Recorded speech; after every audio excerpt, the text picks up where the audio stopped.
Hello everyone, Chip Boaz here, and today on the Lowdown, I'm going to be walking through how to play the melody for the great jazz standard All of Me on the bass guitar. A while back, I made a video called 5 Reasons Why Every Bass Player Should Learn to Play the Melody.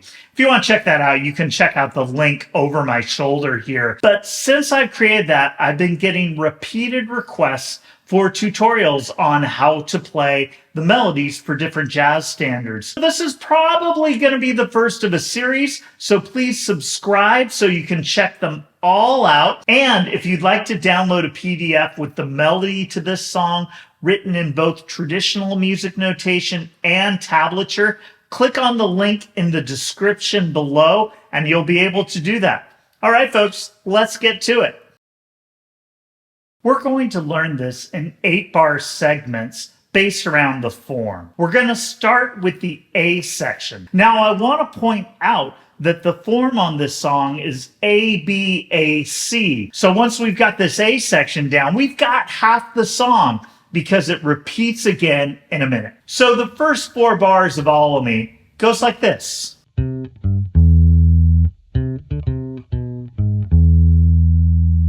Notice that I played that starting with my first finger on the 5th fret and played the first 2 measures right there.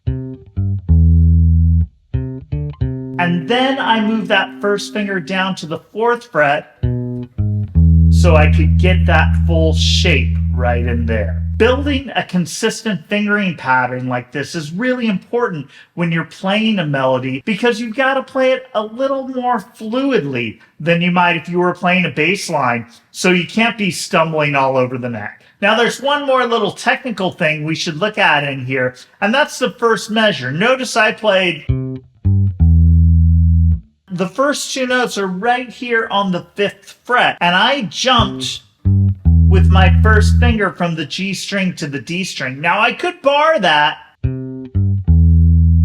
You've got to be aware of not letting the notes ring. You've got to do a little bit of a tilt with your finger right there. But it does allow you to get that first note a little longer.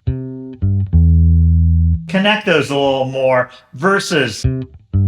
So it's a decision that you need to make as to how you want to phrase the melody. There's a couple of little golden theoretical nuggets in here too we might want to look at. The first shape that we see in the melody is a first inversion C chord played descending. Those 3 notes, if we play them together, make a C triad right there, right under our fingers. If we notice that, that's something we might pull out later in a solo. Coincidentally, after we play that,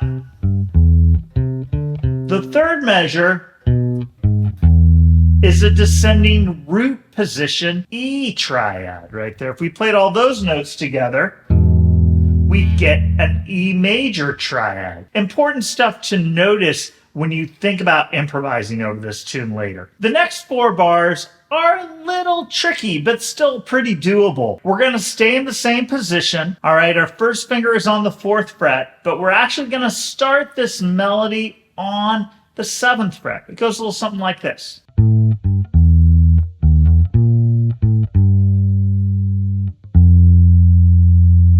I did a couple of things in there. I started here with my pinky on the 7th fret of the D string. And then when I go down to the 6th fret on the A string, I'm sliding that note up. Gives a cool articulation, but functionally, it changes the position we're in so we can play the next line.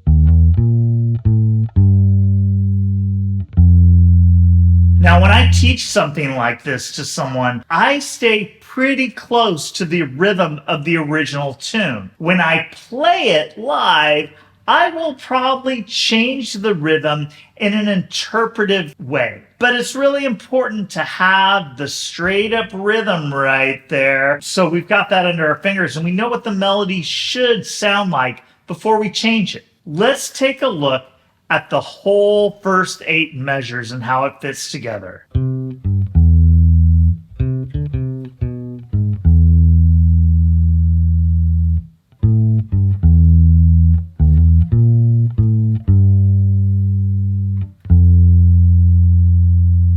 notice we stayed right around here between the 4th and the 8th fret with little movement, but still getting the phrase under our fingers in a comfortable way. The B section has a couple of tricky little things technically, but it's such a cool bluesy section that it's really fun to play.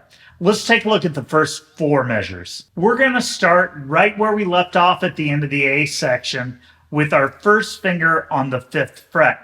Now the first note we play is actually going to be on the 7th fret of the A string. So let's check that out.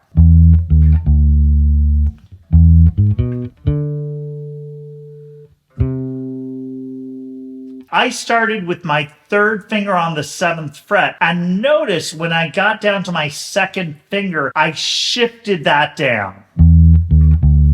So it lands on the 5th fret. Now I didn't have to do that to play the line. I could have just played.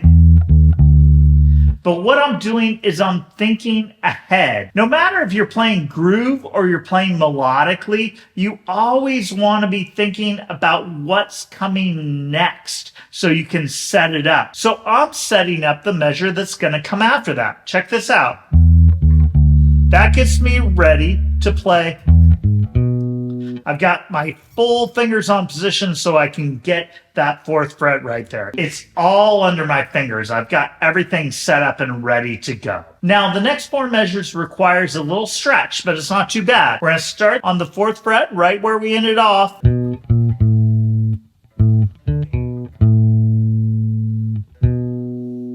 There's lots of ways I could play that, but I'm choosing to play that with the stretch because it's going to set me up for what comes next. And in this case, I'm thinking way on into the next 8-bar phrase.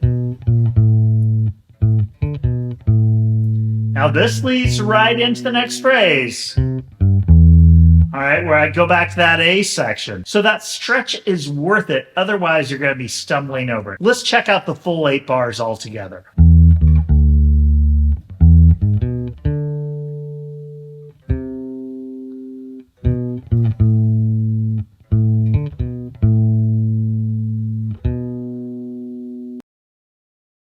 Next up is the A section again. But we already learned that, so let's move on to the C section. For the C section, you're going to move up with your first finger on the 7th fret, and that's going to take you through the whole end of the song. Let's play the first 4 measures of the C section.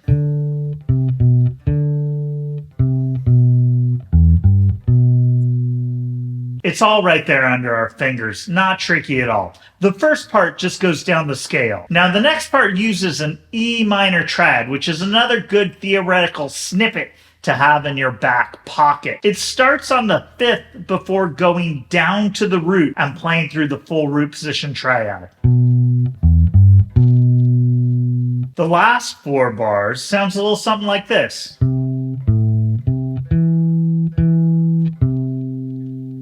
Now you can see an interesting chord shape in this one that's not necessarily lined up to the chord changes, but related. You can see an A minor triad in here. There's lots of ways we can look at this to see how it connects theoretically. The first chord of that section is a D minor 7, and that A and that C is the 5th and 7th of that chord. When you go up to that E, it's actually the 6th of the G6 chord, and then you come back to the C, which is the root of the C major 7 chord. So it's all related, it just looks a little funny right in there. Let's put the whole 8 bars together.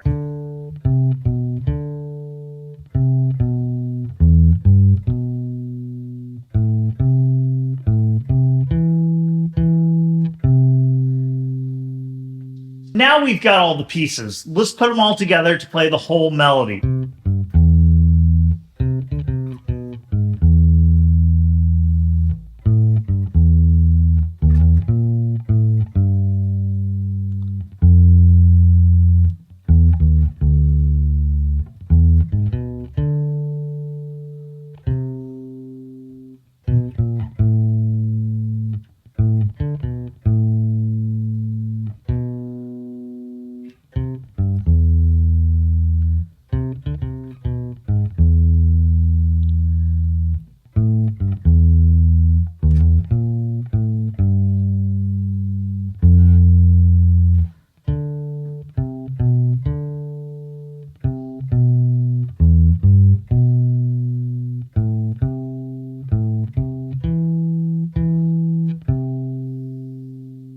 Thanks for hanging out with me today, everyone. I hope the video helped you to play the melody on All of Me and has inspired you to dig deeper into melodic playing on your bass. Remember, if you want to download a PDF of the song written in both traditional musical notation and tablature, along with the fingerings that I talked about in the video, click the link below and you'll be able to do that. And again, I'm thinking this might be the first part of a series of tutorials on melodies for different jazz standards. So if you liked this, please give it a thumbs up. Let me know down in the comments if you've got suggestions for future melodies you want to learn. Let me know down in the comments. Please send me a signal. Is this something you want more of? And I'd be happy to do it. Have a great day, everyone, and keep it on the lowdown.